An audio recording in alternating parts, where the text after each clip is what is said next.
Hello, welcome back. Today I thought I would show you around my living room kitchen, kind of do a little before and after, and we actually renovated the kitchen, so that's something fun. Hello, hello. What? What is it? What is it? Am I stinky? What? You don't care? Okay, so it's now nighttime. Basically what sort of like kick-started my whole then newfound love for kind of interior styling, or like kind of a change in style, I guess, was about a year ago. I was sick on the couch, basically watching YouTube, half conscious. I had some sort of flu. It was really horrible, but I basically fell into a rabbit hole of like all these cozy YouTube vlogs / home updates of, you know, like Benji Plant, Age Wassel and Caroline Winkler. I just like watched all of their videos. I was so obsessed with like mixing vintage finds, which I already loved the thought of, like mixing with the modern stuff and just in like, you know, the mid-century modern look of it all. And especially because I was just, you know, in the lounge room all day and looking at the space like forever. I mean, we'd already been living there for like half a year, so I don't know why it only just struck me then, but everything was so cold feeling. It was just like, because we have a dark blue couch, a TV cabinet with dark blue door fronts, and the floors are kind of this dark smoky grey.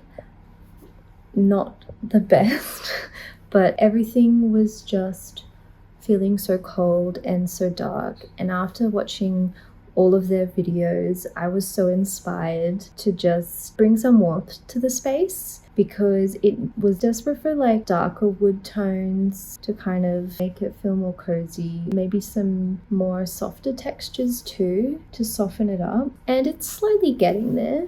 So we started with the TV cabinet. We opted to keep the bones of it, so it was an IKEA Besta unit, and we just had the section of 3. We actually bought a section of 2. We literally just like took off the navy blue doors of these 3 and replace them with white. We were going to do a color like maybe like beige, but I'm so glad we stuck with the white just because it blends into the wall. So yeah, we were going to center the whole unit to this large back wall, and then I was not home the day because basically James put it all up himself, which is amazing, and he had the thought of pushing it right against the wall, and I was thinking the TV is going to be asymmetrical. Won't that look so bizarre? But I'm actually so glad he did it because it works so well. I don't know how, but it seems to elongate the space, because if it was in the middle there would have been gaps either side. This just freed up space here. So the next thing we changed were the original cheap plastic light fixtures. He lived with bright blue LEDs in the whole apartment, and I refused to switch on the big light when we could. Eventually, during our reno, decided to finally change them. Unboxing them here, I knew I wanted rice paper lamps. I do love the timeless Akari lamps, but I wanted something with more texture, and I knew I wanted it to be like an elliptical shape, like not just a round ball, so it wouldn't take up so much room. So these shades are from Sancho. They're handmade in Japan, and they have natural flecks throughout. So this is the 45 centimeter Daifuku shape in this material, which I'm not going to try and pronounce. It's mulberry washi with mulberry fibers left in the paper. There are 2 other materials like to choose from. The other one is kozo, which is the traditional one with flecks of bark, but they were more obvious than the subtle flecks in the one I got. And the third material was hemp, but that was a bit too bubbly for me. Originally, I was actually saving for just one big 75 centimeter one for over the lounge area. I didn't really give much thought to the dining room pendant, just that it'd be a different type of paper shade. James actually wanted them to match, and I was a bit hesitant at first, but came around to getting two smaller ones that match, and it works better because matching actually makes it look really cohesive, so I love them. James did all the electrical thanks to YouTube and his natural knack for handiwork. So the lamps have naturally fallen into shape over time. Also added in some tapo lights to change the color and like easily turn on and off from my phone. We've also replaced the handrail in our L-shaped stairwell because it was too cold feeling with the aluminium adding to the grey tone. Somehow it was welded in place in one piece, which was crazy to remove because it was the entire wall length. So we just bought some materials from Bunnings and DIY'd it ourselves. And we stained the wood to protect it and make it stand out more.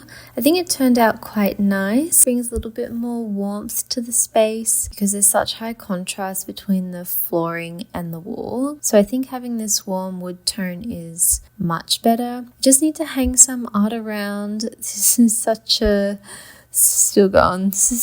high ceiling. It's already a nail up there, so I was thinking of putting up a wall tapestry or something, like a big banner. We had to put in these non-slip grip stickers that you see in public areas like train stations and stuff, so Winnie wouldn't slip. But I would love to cover them with a runner like jute or sisal because they're both hard-wearing materials, or even a natural fiber like wool would feel pretty nice. So yeah, the next little update we did were these shelves. So I found them on Marketplace for $40, included the racking system and everything. Okay, so here are the shelves as they currently are. I'm feeling like it's a bit too busy now. I kind of just plopped everything on there from existing tables that we had, and yeah, I'm not sure. It's feeling a bit too itsy bitsy, like random things everywhere, kind of just a dumping ground over there. I'm probably gonna have to take everything off and restyle it because there's another shelf where I could put some cookbooks over in the kitchen, maybe just some other little knickknacks over in the kitchen, just dust it all, and then this bloody print. So I really thought this David Shrigley print would be very cute, except I put it in this big frame and the matting is too big, and it's also not secured to the matting, so it's kind of going crinkly. Don't come at me. But I actually wanted to do my own matting because it cuts off the artwork by a lot. I was thinking, I don't know if painting the matting blue would be too crazy to match this blue. It's actually kind of a bright electric blue. Yeah. So that's also that situation for the other thing to fix. Featuring my cute little illustrated calendar from this lady in Victoria. It has all the fruit and veg in season for that month. It's very cute. And it says like it's wombat season. Yeah. Okay, let's start with these shelves. Alright, this guy. Well, first, my fringe rollers do not need to be here. This is actually so cool. It's a candle holder and it has a frog in the, I believe it's called a frog. Froggy thing where you can put flower stems in, and it holds candles. I haven't used it yet, but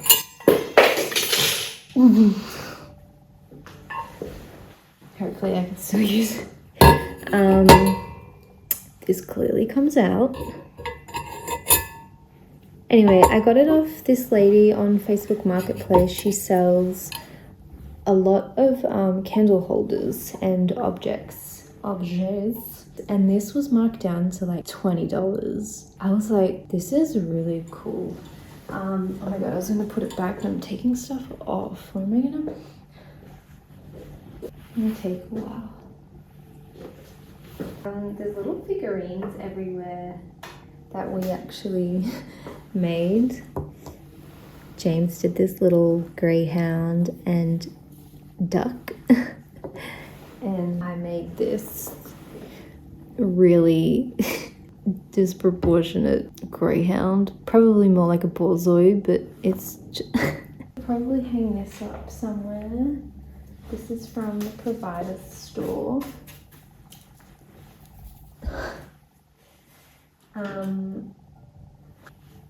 Let me take it all off and then we'll come back.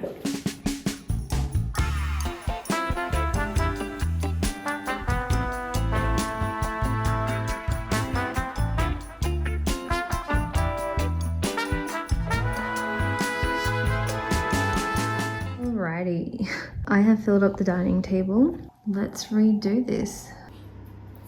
I guess I have to figure out what I want to be as a focal point, maybe books, and make sure there's different heights, because I think the struggle last time, a lot of things were feeling all the same level. As much as I like the look of these flowers when they're fresh, and also maybe not, I mean they're nice when they dry, but it's just not working for me.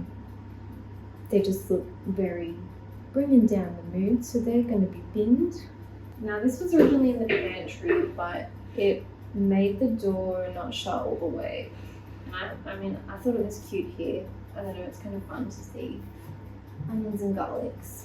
You are currently resting on some tomatoes. I have no tripod. Also, obsessed with this book. I can't remember if I saw a designer use this, like Jasmine Dowling, or if it was from Benji Plant. But I feel like if you watch his channel, or a lot of those designer kind of channels have this, and as I'm a graphic designer, I thought it would be cool to have. It was only like $25 on Amazon or something. I'm not sure, but it's a very cute little book. Oh, fun fact. I'm actually in this accidentally Wes Anderson book. I was obsessed with that account. And the author asked to use my photo, this one, in the book. And I just posted it on Instagram. Obviously I tagged the account because I thought it looked like a Wes Anderson thing. And it was in Slovenia, which is like the most beautiful fairy tale nature scene ever. Got these cool abalone shells, and it's just a cool trinket dish. Does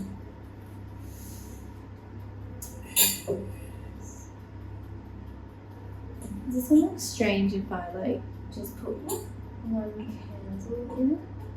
Okay, I don't use this much. I love coming back to magazines every now and again and always find something new in them. So I love collecting those. My little lemon squeezer, which I've not used yet. I wonder, yeah. I didn't realize you had to have a quarter of a lemon in there, basically. Funny thing, because I saw some person selling these who curates vintage and new items, and I didn't know if it was vintage or not, and I thought it was really cute, so I did a Google search, and apparently they're $2 or less on Alibaba, and $10 on Amazon. And then I also saw Goha World sells them for $50 US, and it legit looks like the exact same make. It's just got her stamp or her engraving on the lever there. The lever. Pull the lever, Kronk. And so I got it on Amazon for $10. I'm contributing to not fast fashion, but it's cute. Though from now on, I am trying to just buy vintage. So I'm trying to be more meaningful with like my collection. I want them to kind of have meaning. Say if I go on holiday and buy something, there'll be a memory to that. I mean, I don't know. That's just my recent take on things instead of just like all this mass consumption of things, especially because I love trinkets. I would love to have like a little trinket shop. I'm procrastinating because I don't want to put the shelf back. So basically all my plants are just cuttings off of one plant. This is like a little philodendron, little Mr. Phil. This is actually in a perfume decanter or some sort of decanter that was my nan's. So I thought that was really cute to display because I'm not going to put perfume in there. That's so pretty. Maybe because this has more meaning, maybe I should put this. I am no interior designer. I don't know what I'm doing.